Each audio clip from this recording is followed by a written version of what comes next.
The most significant Voting Rights Act in front of the Supreme Court in decades has just had a surprising yet maybe not surprising turn. The state of Louisiana, which had defended its congressional districts in front of the Supreme Court last term against the white voters who sued them, saying that their congressional district was unlawful, that they racially discriminated against the white voters, has now filed a brief in front of the Supreme Court asking the Supreme Court to basically declare their own congressional maps unconstitutional. My name is Dina Doll with the MeidasTouch Network. Let's break this down. Now, as I've reported before, this entire case is developing in a perhaps very dramatic and dangerous way because the case was in front of the Supreme Court last term. What is at issue is that Louisiana drew one congressional seat after the 2020 census, despite the fact that Black voters constituted 1/3 of the state. They were then sued by the Black voters, and their one district was found to be a violation of Section 2 of the Voting Rights Act. Basically, they had unlawfully diluted the vote of the Black people in Louisiana, and so they drew a second congressional district. Now, after they did that, white voters sued them, saying that this was unlawful and that they were doing this in a way that was racially discriminatory against the white voters. It went in front of the Supreme Court. We had oral arguments in front of the Supreme Court. But at the end of the day, the Supreme Court decided not to make a decision.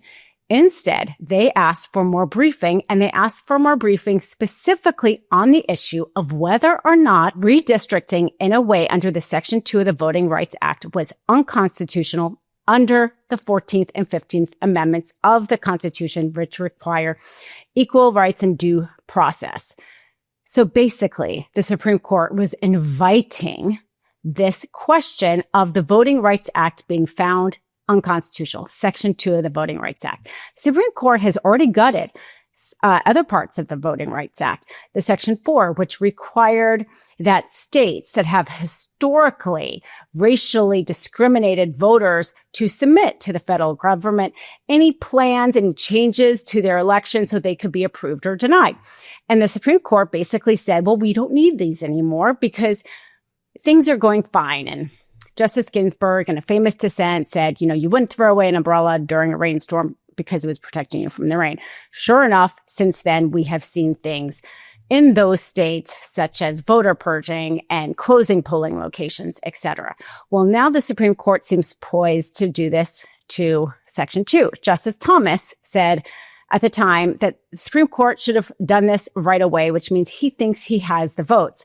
The Supreme Court has asked for all the briefing to be done by October 3rd. They're holding oral arguments by October 15th, which means they are probably hoping to issue an opinion in time for the 2026 election because they have their own doctrine. If they issue an opinion too close to the election, it's called the Purcell Doctrine. You cannot implement it if it's too close to an election because it's unfair.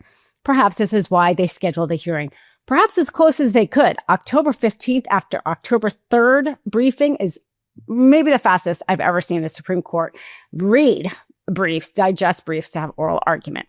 So that's not something we like. Those of us who are pro-democracy didn't like seeing that.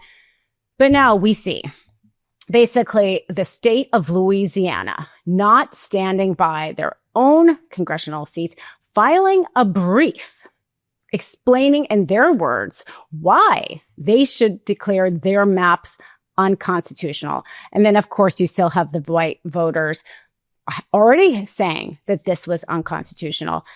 You now only have the NAACP and the ACLU fighting to declare those maps lawful and required under Section 2 of the Voting Rights Act. And they point out in their own brief that 7 federal judges had already declared that having just one congressional seat was an unlawful dilution of Black voters' right to vote. So basically, Supreme Court, if you're going to say the second congressional seat is unconstitutional, you are left with just one. And you already have so many judges saying that this was an unlawful dilution of power. But Louisiana, doing a 360 during the oral argument, they were saying that this was not based on race. They were actually saying that this was based a political decision, that they made these districts change the 2nd district in a way to actually embolden Speaker Mike Johnson and to make his seat safer. This was the position they took in oral arguments and in briefing in front of the Supreme Court. They are now doing a 360 and saying, no, actually, this is a unlawful race-based district, and you should declare this unlawful. And of course, they are using wording to go specifically to Justice Kavanaugh, because Justice Kavanaugh will be perhaps the judge that determines this issue. And during oral arguments, he made a point of saying that there should be an end point to the protections of the Section 2 of the Voting Rights Act, like as if racial discrimination is going to end in this country. And so protections against it should have an end point. Well, sure enough, this is in their brief. They put, if that were not enough, race-based redistricting under Section 2 also, quote, lacks a logical end point. It has persisted for over 4 decades, and its eyes are set on eternity. Just ask Washington, Louisiana, Mississippi, Alabama, and Georgia, all of which have lost their maps to Section 2's race-based mandate in this redistricting cycle alone. So this is clearly meant for Justice Kavanaugh. And the fact is, you wouldn't need the Section 2 voting rights protection if you were not so mismatching your districts to the people that lived there. The people that live there, Black voters or other voters and minority groups, are just asking for equal representation, which clearly Louisiana didn't do. Clearly Alabama didn't do. That was why they had to redistrict. So sure, there can be an endpoint if the states were willing to end it. But anyway, that's where this stands. This Voting Rights Act in front of the Supreme Court is becoming even more dangerous to those of us who care about democracy, with the state of Louisiana now not even backing their own maps. All of this coming to a head in just a few short weeks. Of course, the right to vote is not just under attack at the Supreme Court. Trump and Stephen Miller are going after mail-in ballots because mail-in ballots tend to be Democrats. California has a system where anybody can vote mail-in ballot. Everybody gets a mail-in ballot. They could still go in person. So Stephen Miller is saying this, basically lying about California's system, defaming California's election system. I mean, just think about this for a second. Anyone in California can drop off a ballot where they don't verify the citizenship of who submits it, the residency, the age, the criminal history, the eligibility, or the signature. Completely anonymous vote by mail.